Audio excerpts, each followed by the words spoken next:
Sheriff ने खुद को सबसे गहरी जेल में बंद कर लिया और अगले ही पल चाबी बाहर फेंक दी। जब उनका सहकर्मी अंदर आया तो देखा कि वह खिड़की की ओर देख रहे थे। उसने शेरिफ से कहा कि कोई मूर्खता न करें, लेकिन शेरिफ ने फिर भी वह बात कह दी जो नहीं कहनी चाहिए थी। मैं बाहर जाना चाहता हूँ, क्योंकि उनकी पत्नी 3 साल पहले उस रहस्यमय मौत में चली गई थी। उस दिन उनकी पत्नी ने रेस्तरां में चिल्लाते हुए कहा कि बाहर की दुनिया वास्तव में सुंदर है और जो खंडहर हम स्क्रीन पर देखते हैं वे वास्तव में नेताओं द्वारा जानबूझकर बनाया गया था।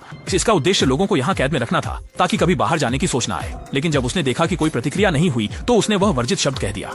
इस तरह शेरिफ के रूप में पति को खुद उसे सतह तक ले जाना पड़ा। बंकर के लोग सीधे प्रसारण के माध्यम से एली के बाहर जाने के दृश्य को देखते रहे। एली बंकर से बाहर निकलने के बाद उसने ऊन से बंकर के कैमरे को पोंछ दिया। दिमाग को लगा कि बाहरी दुनिया में अंततः जीवन संभव हो गया है, परंतु उसने 2 कदम भी नहीं चल पाई और जमीन पर गिर पड़ी। फिर कभी हिल नहीं पाई। लोगों के दिलों में आशा फिर से टूट गई। हालांकि केवल पुलिस प्रमुख को पता था कि उसकी पत्नी ने जाते समय उससे क्या कहा था।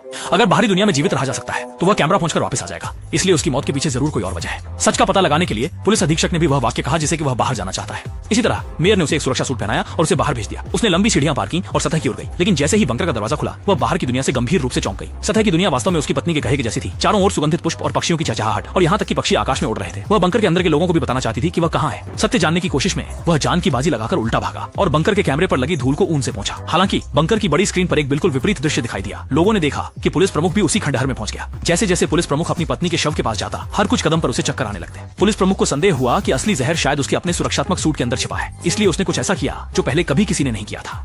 उसका कदम था हेलमेट उतारना, लेकिन उसकी शारीरिक स्थिति पहले ही बहुत खराब थी। थोड़ी ही देर में वह अपनी पत्नी के पास गिर गया। बाहर जीवित रहने की उम्मीद एक बार फिर टूट गई और केवल एक महिला ने महसूस किया कि मरने से पहले अक्सर हेलमेट उतारने का निश्चित रूप से कोई कारण होना चाहिए। असल में ठीक पिछली रात वह और जिनचेंग एक परित्यक्त गुफा के मुहाने पर पहुंचे और अंदर जाकर दीवारों पर अजीबोगरीब चित्र देखे। पहले से ही इस सब के आदी था। इसके बाद वह सीधा पुलिस अधीक्षक को लेकर एक मंच पर पहुंचा और जब उसने वहां की लाइटें चालू की तो देखा कि वहां एक विशालकाय खुदाई करने वाली मशीन है और वह अनुमान लगाता है कि नीचे की ओर खुदाई के दौरान इस मशीन में कोई समस्या आई, इसलिए पहले के लोगों ने इस जगह को कंक्रीट से बंद कर दिया था। वह और पुलिस प्रमुख दीवार के किनारे सीढ़ी से नीचे उतर गए। छोटे बॉक्स से एक कैमरा निकाला, फिर तार का अनुसरण करते हुए आगे बढ़ा। अंततः एक लोहे की प्लेट के पीछे से एक कपड़े का थैला खींचा और उसमें वही हार्ड ड्राइव थी जो पुलिस प्रमुख की पत्नी ने पाई थी। इसमें बाहरी वास्तविक दुनिया की वीडियो रिकॉर्डिंग और हार्ड ड्राइव को क्रैक करते समय उसकी लिखावट थी।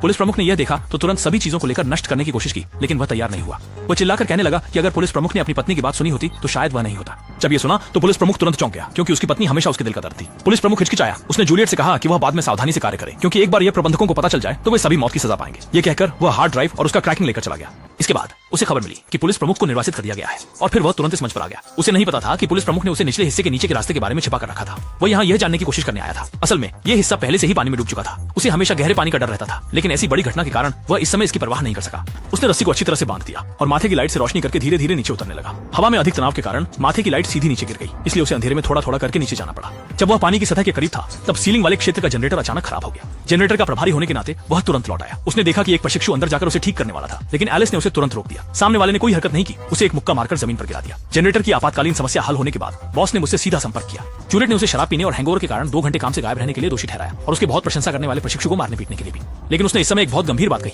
बंकर के जनरेटर में एक बहुत गंभीर समस्या है, इसे बंद करने के बाद ही पूरी तरह से हल किया जा सकता है। लेकिन बॉस ने कहा कि बंकर के इतिहास में इसे कभी बंद नहीं किया गया है। एक जनरेटर, इससे लोगों के बंकर के अंदर हजारों लोग प्रकाश खो देंगे। भले ही 5 मिनट के लिए अंधेरे में गिरना लोगों में दहशत पैदा कर देगा। बॉस इस जिम्मेदारी को नहीं उठा सकते, लेकिन जूलियट का मानना है कि थोड़े समय के लिए अंधेरे में गिरना जनरेटर के पूरी तरह से नष्ट होने से, जिससे बंकर का विनाश होगा, बेहतर है।